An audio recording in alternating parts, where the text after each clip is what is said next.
la liste Guyancourt pour tous 2020, c'est une équipe qui est diverse dans ses parcours, dans ses engagements. Elle est renouvelée aussi aux 2 tiers, c'est important de le dire. Ce sont tous des femmes et des hommes qui ont montré par le passé leur engagement pour l'intérêt général en général et pour les Guyancourtois en particulier. C'est une équipe aussi qui se reconnaît dans des valeurs fortes, des valeurs de gauche, voilà, car nous sommes une liste de gauche et non pas sans étiquette comme certains autres le disent.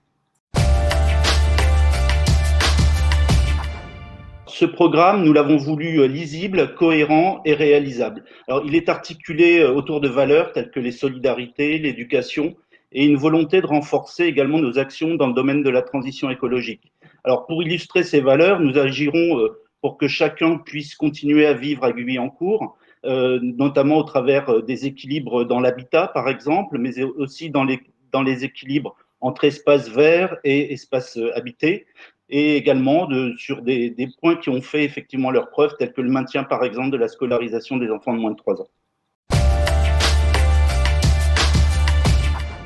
J'ai été sollicité, mes prédécesseurs également, de manière très récurrente par l'Éducation nationale pour ouvrir les écoles habituellement la première semaine du mois de juillet, la dernière du mois d'août, pour des stages de remise à niveau. Nous nous sommes toujours refusés.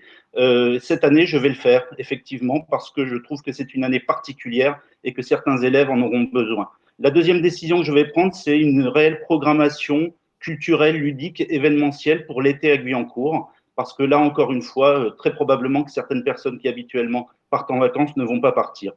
Et enfin, dans un délai peut-être un petit peu plus lointain, mais pas très lointain, nous allons mettre en place les groupes Action Projet, donc qui sont des groupes de travail qui mêlent élus, services de la ville et habitants pour effectivement un certain nombre de projets. L'un de ces projets pourrait être par exemple le bassin Lévigues au bout du Mail des Saules.